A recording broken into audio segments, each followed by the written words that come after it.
Hello दोस्तों, आप सभी का स्वागत है हमारे यूट्यूब चैनल कविंदर भैया पर। तो दोस्तों, आज हम लोग कक्षा 6, 7 और 8 का हमारा पर्यावरण पढ़ेंगे। ये जो हमारा पर्यावरण किताब है वो कक्षा 6, 7 और 8 के विद्यार्थियों के लिए एक ही है। तो आज हम लोग पाठ 9 पढ़ेंगे।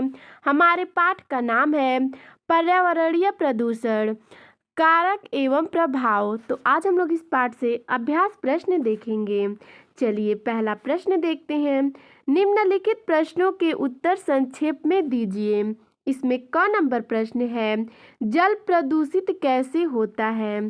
तो इसका उत्तर हो जाएगा, जल प्रदूषित होने के निम्नलिखित कारण हैं।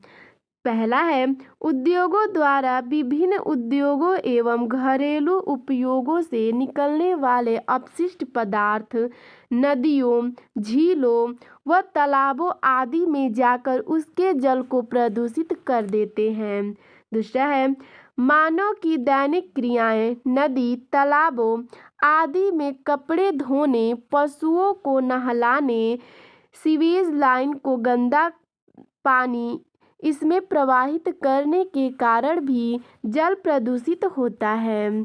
अगला देखते हैं 3 नंबर, कृषि एवं कीटनाशक दवाएं फसलों के अत्यधिक उत्पादन के लिए उपयोग किए जा रहे विभिन्न प्रकार की रासायनिक खाद एवं कीटनाशक दवाएं वर्षा के जल के साथ नदियों, तालाबों में पहुंचकर जल को प्रदूषित कर देते हैं।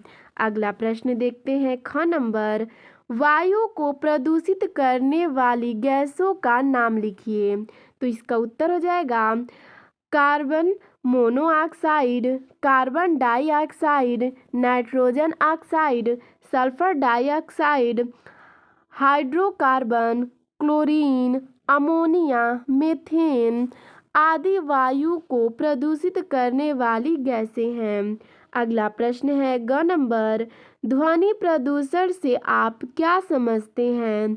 इसके प्रमुख कारणों को लिखिए। तो इसका उत्तर हो जाएगा, जब ध्वनि का कानों व मस्तिष्क पर प्रतिकूल प्रभाव पड़ने लगे तो उसे शोर कहते हैं और यही ध्वनि प्रदूषण है। ध्वनि प्रदूषण निम्नलिखित कारणों से होता है।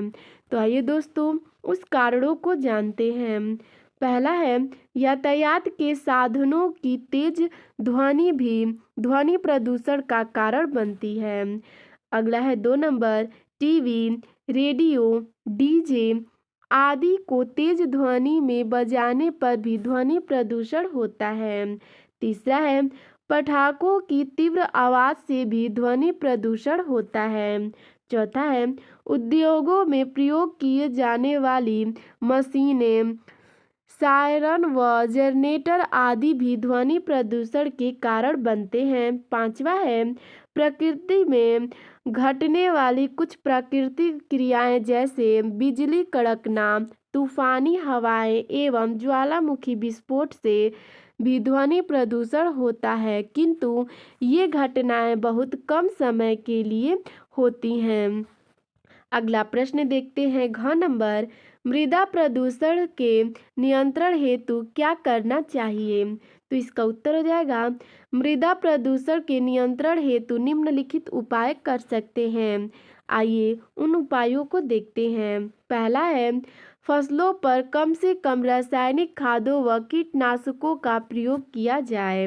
दूसरा है, जैविक खाद को बढ़ावा दिया जाए। तीसरा है, गांवें तथा नगरों से निकलने वाले मल एवं गंदगी का उचित निस्तारण किया जाए।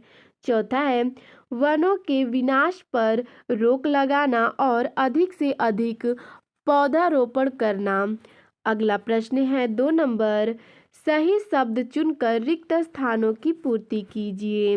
तो चलिए प्रश्न को देखते हैं। क नंबर प्रश्न है, प्रदूषित जल पीने से रोग हो जाता है। तो रिक्त स्थान पे भरेंगे पीलिया। ख नंबर है, दम्मा, खसरा आदि बीमारियां, यहाँ रिक्त स्थान दिया गया है, प्रदूषण का परिणाम है। तो रिक्त स्थान पे भरेंगे वायु। अगला है ग नंबर प्रश्न, ध्वनि प्रदूषण को भी कम करते हैं। तो रिक्त स्थान पे भरेंगे पेड़ पौधे।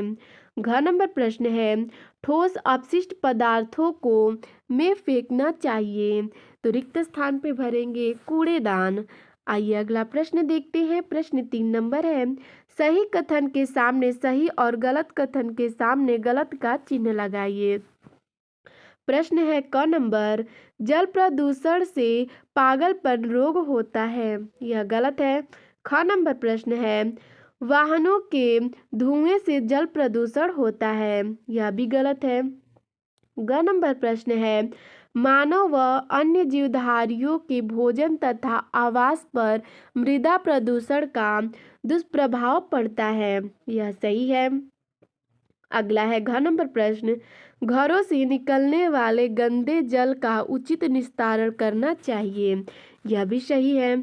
अगला प्रश्न देखते हैं 4 नंबर मिलान कीजिए, तो क को ख से मिला देंगे। चलिए देखते हैं। कीटनाशक इसको हम लोग मिला देंगे मृदा प्रदूषण से। दमा इसको हम लोग मिला देंगे वायु प्रदूषण से। हैजा इसको हम लोग मिला देंगे जल प्रदूषण से। और चिड़चिड़ापन इसको हम लोग मिला देंगे ध्वनि प्रदूषण से। तो दोस्तों आपको हमारा यह वीडियो कैसा लगा हमें कमेंट में ज़रूर बताइएगा। धन्यवाद।